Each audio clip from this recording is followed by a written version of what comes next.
Século XVIII. Quase toda a Europa é governada por reis absolutistas. O absolutismo real tinha aparecido como resultado de uma aliança entre a burguesia e a monarquia contra as arbitrariedades dos senhores feudais. Os reis absolutistas governam seus países de forma autoritária. A justificativa dos reis para concentrar o poder e usá-lo como bem entenderem é o direito divino. Quer dizer, nessa época se acredita que o poder do rei vem de Deus. Com todo esse poder, o Estado interfere diretamente nas atividades econômicas. Esse sistema é conhecido como mercantilismo. A sociedade absolutista está dividida em 3 ordens ou estados. Em primeiro lugar, vem a nobreza. Em segundo lugar, o clero, ou seja, a igreja. E em terceiro lugar está o resto da população: os burgueses, os artesãos, os operários e os camponeses. Outra característica importante desse período é a intolerância religiosa. Não é mesmo? O absolutismo estava com os dias contados. A burguesia tinha crescido muito na Europa e pagava caro para manter o luxo do rei, da nobreza e da igreja, que não pagavam impostos. Esse período em que o rei justificava o absolutismo dizendo que a origem do seu poder era divina, ficou conhecido como Antigo Regime. E com a crise econômica, as injustiças do Antigo Regime ficaram ainda maiores. Foi daí que surgiu uma reação intelectual contra o poder da época. As novas ideias exigiam que as condições de vida da humanidade fossem melhores. E os pensadores defendiam que o mundo deveria ser guiado pela razão. As teorias dos filósofos do século XVIII foram muito populares. Elas eram divulgadas em diferentes lugares e serviam aos propósitos dos grupos que combatiam o obscurantismo da igreja e o absolutismo real. As novas ideias também tiveram influência nas teorias econômicas. Na época, a economia funcionava segundo os princípios do mercantilismo. Isso implicava na intervenção do Estado na economia. Em oposição a esse sistema surgiram os economistas. Eles diziam que a riqueza dependia da liberdade econômica. Entre esses novos teóricos da economia estava o escocês Adam Smith. Ele foi um dos principais pensadores do liberalismo. Essa teoria defendia a ideia de que o trabalho do homem era a principal fonte da riqueza. A economia mudou mesmo no século XVIII.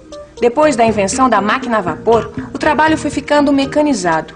Era o começo da Revolução Industrial. No século XVIII, as condições de vida melhoraram e a população cresceu. Os reis não queriam abrir mão do poder absoluto, mas ao mesmo tempo tinham medo de que as novas ideias pudessem ir longe demais. Para evitar o pior, vários reis da Europa introduziram reformas liberais. Esses reis foram chamados de déspotas esclarecidos. A palavra déspota significa senhor absoluto. Quer dizer, um déspota esclarecido continuava tendo o poder absoluto. A diferença é que eles tinham consciência de que as novas ideias eram legítimas e que precisavam ser levadas a sério. Os déspotas esclarecidos também foram chamados de reis filósofos, o que não quer dizer que eles pensassem exatamente como os filósofos da época. Veja uma frase de Frederico da Prússia que resume bem a atitude dos reis filósofos. Tudo para o povo, mas sem o povo. Só por essa frase dá pra gente entender bem qual era a filosofia dos déspotas esclarecidos. Reformas, sim. Participação popular no governo, nem pensar. Na política ficou tudo na mesma. Em compensação, na economia as coisas mudaram muito na Europa do século XVIII. Europa, século XVIII. Os déspotas esclarecidos tentam retardar os movimentos revolucionários adotando medidas liberalizantes. Alguns reis conseguem transformar seus reinos em verdadeiras potências. Na Prússia, Frederico II acaba com a servidão, incentiva a agricultura e cria ministérios para o comércio e o exército. Em Portugal, o ministro Marquês de Pombal se torna um dos estadistas mais destacados da época. Ele incentiva o desenvolvimento da agricultura e da extração de minerais na mais importante colônia portuguesa, o Brasil, e promove o desenvolvimento de indústrias em Portugal.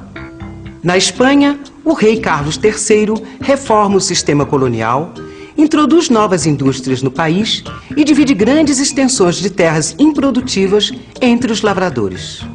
Na Inglaterra, o absolutismo já deixou de existir.